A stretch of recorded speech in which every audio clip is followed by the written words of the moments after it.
Hello everyone, Top Hat Waffle here. Once again, we're going to continue working on our Counter-Strike Global Offensive competitive level. We briefly touched on game modes before. Today I want to show you guys how to set up a CS level with hostage rescue, and then we'll focus again on the defusal game mode aspect. Then we'll wrap up with creating our own custom radar for playtesting and then shipping purposes. We'll start out like always by going to the tools section on Steam, loading up the Counter-Strike Global Offensive SDK, from there loading Hammer World Editor. I already have it open on my taskbar to save a few seconds of time. We're going to pretend that Metro is a hostage map just for the implementation of hostages.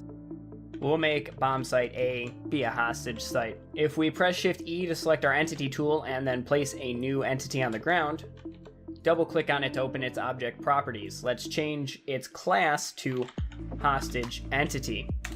When we apply the changes, we'll get the classic Counter-Strike source hostage model. There's a few key values that we can change to affect how hostages spawn in our level.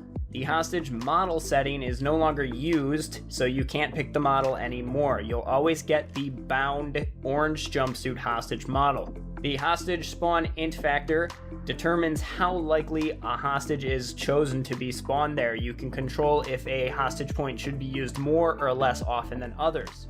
We also have hostage spawn exclusion groups, and we have up to 30 of them.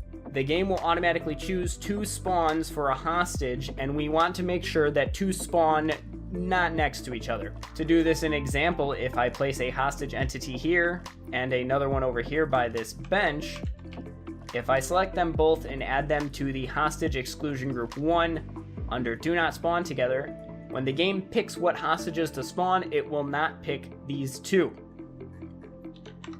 Just like player spawns, we want to raise the entities up above the ground so they don't fall through. If your hostages aren't there, they've probably fallen down and are out of the level.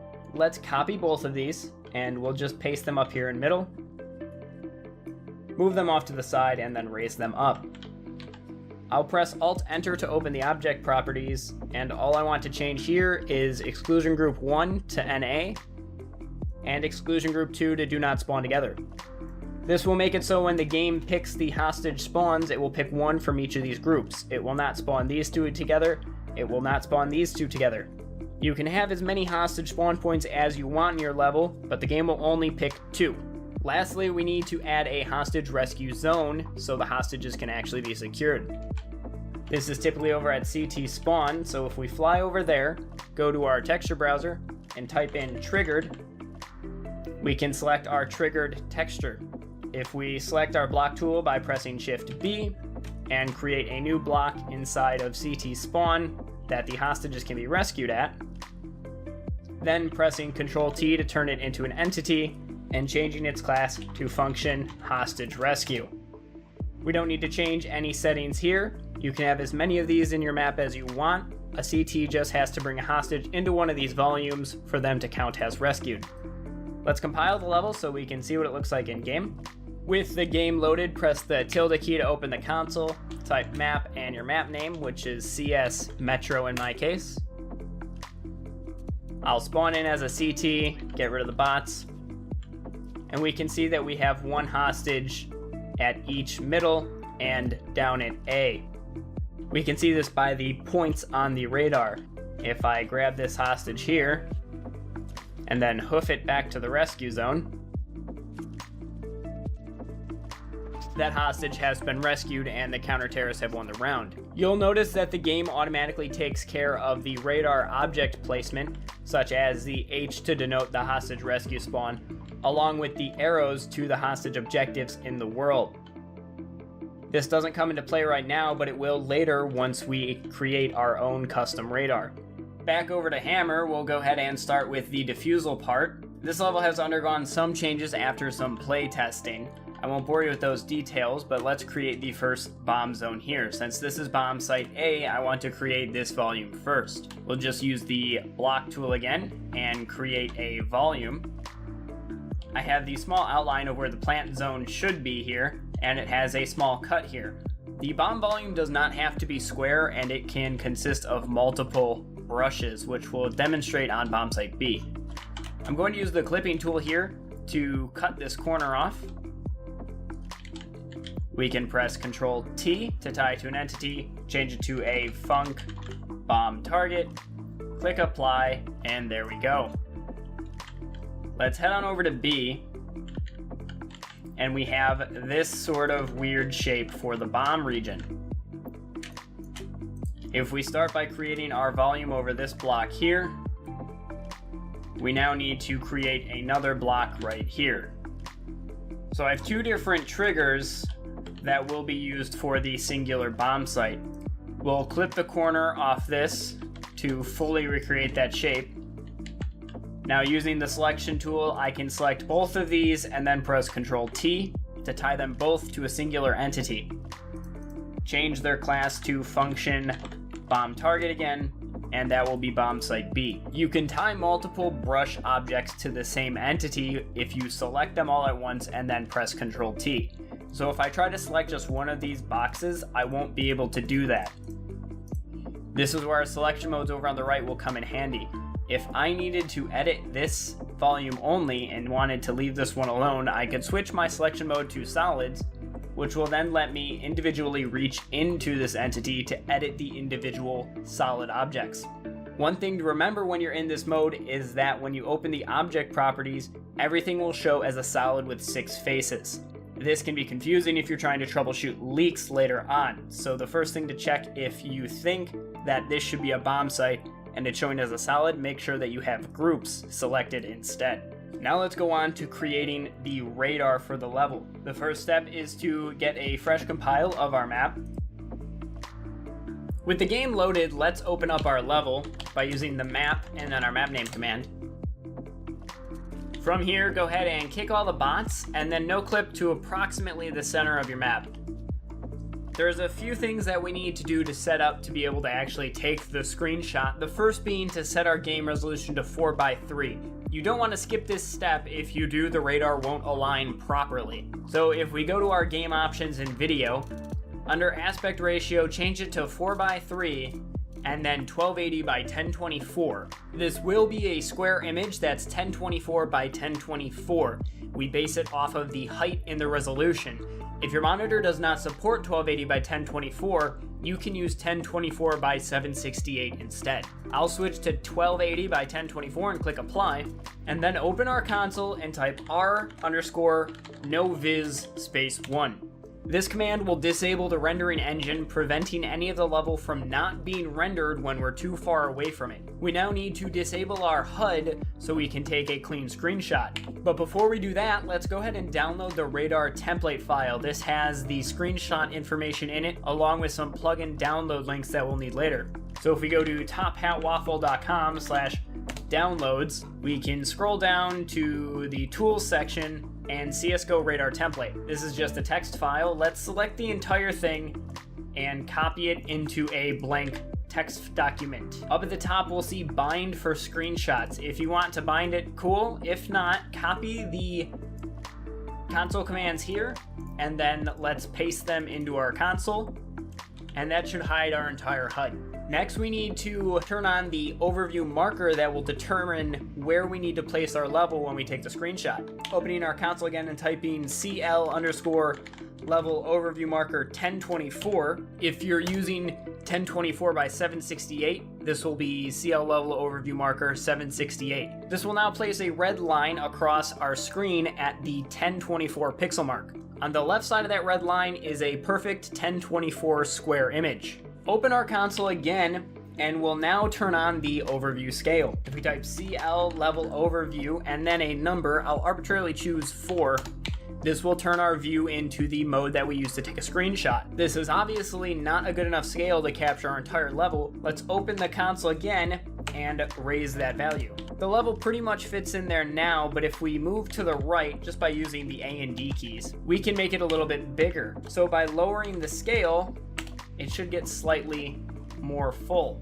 This actually looks like a good scale, even though some of it's missing. We just need to adjust our height value. So if we turn the overview off by using 0, if we look down at the ground and then just back up on the Z axis, so we're flying away from our level, and we turn the overview back on, that actually looks pretty good. And if you turn off the overview again and then go forward or back, you'll be able to position the level where you need it to be on the left side of this red line. I'm pretty happy with this, so we need to collect some information from our console before we take our screenshot. Every time we move, we get an update containing our X and Y position along with the scale that we're using. We want to copy the last line out of here, and we'll save it into our radar file. Add 2 forward slashes for a comment and just save it there. Next, type get POS. This will return the set POS command that will allow you to set your position back to this location in case you ever need to update the screenshot. We'll also save this into our template. We'll end up using this to grab the second height variation of our radar as well. We'll now type JPEG space radar, and then I'll give it the map name, space 100. This is telling it to save us a JPEG named Radar Metro with the quality of 100. Click submit, and we'll see that we get the radar saved to our screenshots folder. After the nuke update, we're allowed to have multiple heights in our radar. In this instance, I'll have a lower radar image that will contain just the Metro tracks and bomb site A. I'll end up using this set POS command that we collected earlier to adjust my Z axis. The readout of this command is this sets our X, Y, and Z position and our X, Y, and Z angle that we're looking at. I just need to adjust this last value to show or hide parts of the map that I want shown or hidden. If I paste that in here, I should be able to just take this one off, so now I'll be at 397 height instead of 1397. If I hit that, most of the level disappears. I'm pretty happy with this, and I'll do some touch-up work in Photoshop. I'll open the console, and then I'll arrow key up to JPEG Radar Metro, and then I'll just add a lower after it. Hit submit, and we'll get the screenshot. If we exit out of the game, after a moment, Steam should give us the option. If we click show on disk, it will open the screenshot folder, and we can copy these to our desktop. We'll keep those there for now, and we just need to do some photo editing to them to actually get them into game. CSGO expects that we're going to save these as a DDS image file. We need a plugin to use with Photoshop to be able to save as a DDS file. I've included the link to the texture tools from NVIDIA that will allow us to save as a DDS from Photoshop. If we download these tools here, once the download's complete, we can just install it. You can next through the entire installation. Once it's done, we don't need to view the PDF files. We can close out of our web browser and then open up Photoshop. We can now drag in our 2 files, and we just need to do a small amount of cleanup to these. If we go to image and then canvas size, we'll want to adjust this to be a square image. So we'll anchor left and then change our width to 1024. Click proceed, and this is the basic radar. There's a small amount of information that we need to gather from here to be able to find our bomb sites and CT spawns to place on the radar overview. If we turn on the info overlay, make sure our ruler is enabled, right click on it and set it to %. As we move our mouse, we'll get an XY % value that changes. We are going to use this value to determine where the bomb sites are on this image. If I hover my mouse over bomb site A, I can see that it's 76.5% X and 51.6% Y. Going to the radar overview, we can set bomb site A by removing the comments, and we set our X and Y position. So again, those were 76 and 51. Make sure to put it as a decimal because this is a value 0 through 1. So 76%, 0.76. Bomb site B is located at 1934. So we'll set that to 0.19 and 0.34. If you're creating a hostage level, you can also determine where those are here. We'll do the same thing for CT and T-spawn, 4831, and T-spawn is at 4586. Now let's fill out a bit more information about our level and its height. At the top where it says map name, enter your map name. Same thing for material overview's map name. We're then asked for a position X, Y, and scale. This information was given to us from that last output that we used when we turned on our overview scale. So our scale is 5.7, our X coordinate is -2856, and our Y coordinate is 4475. Let's save this file into our CSGO directory. Inside CSGO, you'll want to navigate into Resource, Overview. Inside this folder are all the default radars for maps that are included with CSGO. Let's save this as just our mapname.txt. Now let's determine the vertical section. These were added with the nuke update that allows our radar to switch between two images depending on our z-axis height in the level. We'll use the default one for the radar that will be the default image, which will read from mapname_radar. We're not going to use the higher option, so we can just delete that. We'll use the lower one. This will read from mapname_lower radar. We need to determine the height at which this changes at. Let's open our level in Hammer, open our texture browser, and search for skip. Skip is a tool texture that's completely removed when the level compiles. We're just going to use it for measurement purposes. I'll create a brush that spans the entire level, and I want to focus on the horizontal teal line in my side view. This represents the 0 height in the level. I want to use this skip brush to determine at what point my radar should switch. So I'll position it underneath, and right now, the bottom of this skip brush will be 16 units, and that's where the radar will change. I think that's pretty good, so we just need to adjust our values inside of the text file. Our altitude min for the default file is going to become 15, and our altitude max for the lower file will be 16. Since we've removed the higher segment, we'll also want to change our altitude max of the default one to 10,000. This is just an obscenely high value that we use, so it always uses this file or the other one. We can save that, and let's go back to Photoshop. There is no quick and easy way to make your radar look like it was on a piece of old paper like some of the Valve maps are.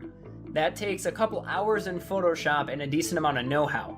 I've done a quick bit of shading on the bomb sites and TNCT spawn here just so it looks more like a regular radar. This is obviously a quick and dirty implementation, but it's good enough for playtesting, and if you spend more time on it when you're about to actually ship your level, you'll get a much better result. Now let's work on the lower radar. This is what we have. We'll once again need to open our canvas settings, anchor to our left, and then clip it to 1024 squared. Next, I'll unlock this layer, and I'll do a quick edit to it to have it so the effect is the upper area of the map will fade out once we go down. Again, a lot of this is just knowing how to do photo editing, and you'll pick that up more as you do it, just like level design. Now let's save the files so they can be used with CSGO. Pressing Ctrl, Shift, and S to save this as a new file. We'll want to change our file type to D3D DDS.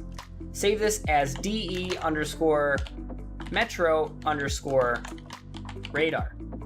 If we click save, we'll get a prompt to choose the format. We want to use DXT1 ARGB 1-bit alpha.